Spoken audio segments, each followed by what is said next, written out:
everybody, Al Fuzzy Biker down here at Baxter Cycle, the mighty metropolis of Marnie, Iowa. And look what I got behind us today. This is going to be kind of a quick look video. We really wasn't ready for this video, so I got a little bit of information for y'all. This is a Triumph Street Triple R. It's a 765cc inline triple, dual overhead cam. Puts out a whopping, the R version, puts out a whopping 118 horsepower and 59 foot-pounds of torque. That's probably 80 Newton meters. Isn't that just a thing of beauty? Pure art. You know, the scooped out radiator, the amazing, look at those Brembo brakes, dual disc Brembos. I mean, just fabulous. 310 millimeter front Brembos monoblocks. Oh wow. Radially mounted inverted forks. Just gorgeous. ABS, of course. Jumping on the back, it's got 220 millimeter. Oh, that's Brembo also. Very nice. Look at those mags. Just beautiful. Beautiful. Look how deep those are. I mean, that's amazing, isn't it? Chain drive, of course, 6-speed transmission with a shifter, quick shifter. That's kind of the big thing on this one. So this bike lists for something like 10.2 or 10.7, something like that. Go to baxtercycle.com, you can look that up. But it's got to be the ultimate bargain in street warrior motorcycling. I mean, this is the kind of bike that would eat up virtually anything else in its class. I mean, it's just a phenomenal thing. 118 horsepower, I think I already said that. Front tire is a 120 70 17, and the rear tire is a 180 55 17. Isn't that cool? The forks are 41 millimeter with 115 millimeters of travel, so that would be something like 4.5 inches of travel, I believe. And the back with this beautiful monoshock. Check that out. Isn't that neat? That has got about 135 millimeters of travel, so a little over 5 inches maybe. Just a gorgeous, gorgeous thing. Seat height is 32.5 inches. That's 128 millimeters. But the bike is very narrow through there. I was sitting on it earlier, and it looks like a very aggressive bike, but it doesn't have a very aggressive. I mean, you don't feel like you're sitting on one of those, you know, bug bikes. This is a bug bike, but it's an interesting feel. You should get down there and try one out. Wheelbase is 55.2 inches. That's 1,402 millimeters. Anything with a 55 in the wheelbase, top of my list. I just love that number for a wheelbase. Fuel tank is about 4 gallons. That's 15 liters. But here's a great number. Okay, I said 118 horsepower for this model. The other model has, I think, 130 horsepower. But 417 pounds wet weight.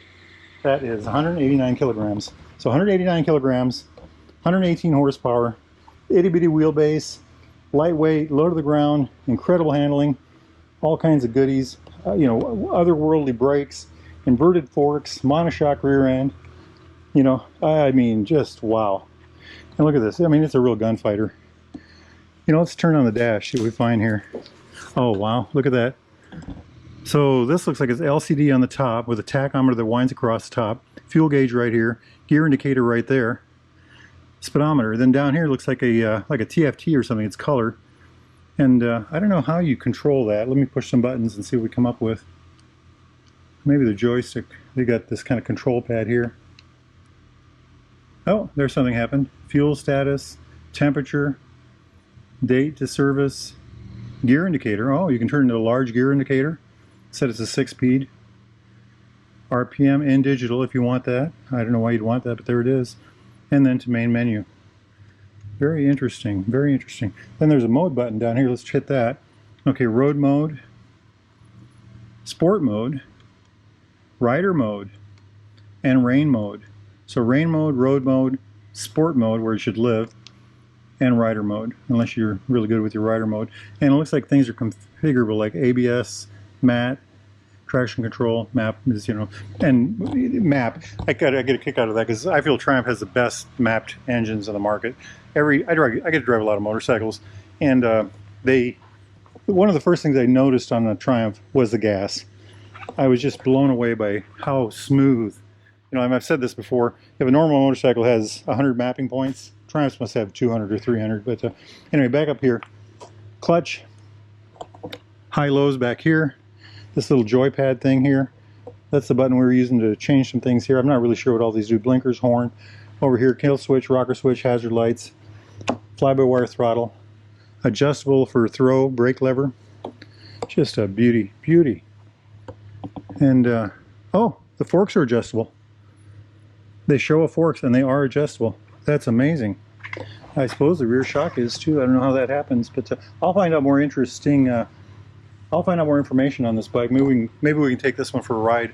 They also have the RS model in the other room in an amazing yellow. The thing about the yellow is it just doesn't show up good on video because it shows up and it looks good, but in real life it's mind-blowing. That alone is worth coming to Baxter Cycle to check it out. Baxter Cycle lasts long. I love the low slung exhaust. You know, I mean, look at that beautiful art. I mean, that is art. That swing arm is pure art. You know, this whole thing, aluminum frame, by the way. You know, this is a bolt-on add-on. That's aluminum also. You know, this little, I mean, just look at that. Just, you know, and, you know, this look, I'm an old guy. And when I first saw these, I thought, it looks like a bug, you know, praying mantis, whatever. And then I rode one. Once I rode one, it became one of the most beautiful motorcycles on the market. I think dollar per dollar, you can't beat this if you like sport bike riding. If you're a city warrior, you know, if you're one of them guys that likes the twisties, you can't beat this motorcycle. It's just there. You know, I don't think you'd want to tour on it, but I'm sure you could try. But no, as far as, you know, burning up the city or the twisties, or, I mean, it's just got all the right stuff. It's just a fabulous thing. I get a kick out of the torque number too. Ducati NYC, he drives a Monster, and he test drove a couple of these, and he kept talking about how much torque it had. Now he's driving a Ducati Monster with loads of torque, not as much horsepower, and he's referencing the torque that this thing puts out, you know. And I think, you know, the number is 59 foot-pounds or about 80 newton meters, but it must come in incredibly low. You know, it's just a phenomenal machine in that sense. I really love this bike. If it came in red, I'd really be in trouble. And if I were to buy one, you know, the RS with the upgraded suspension and the other stuff like that, we'll talk about that bike later, is, you know, it's about $2,500 more. I would be happy with this one. I really would, unless the other one has cruise control. But it's really a phenomenal machine. Just look at that. Absolutely gorgeous. Now, if you're in the market for something like this, brand new, Triumph, Royal Enfield, classic British bike of any type, need parts, accessories, doodads, whatever, get yourself over to Baxter Cycle or go to baxtercycle.com. Tell them Fuzzy Biker sent you. It's raining outside. I'm going to get my gear on and I am going to run home. Y'all, get out there and ride. Life is good. Wahoo!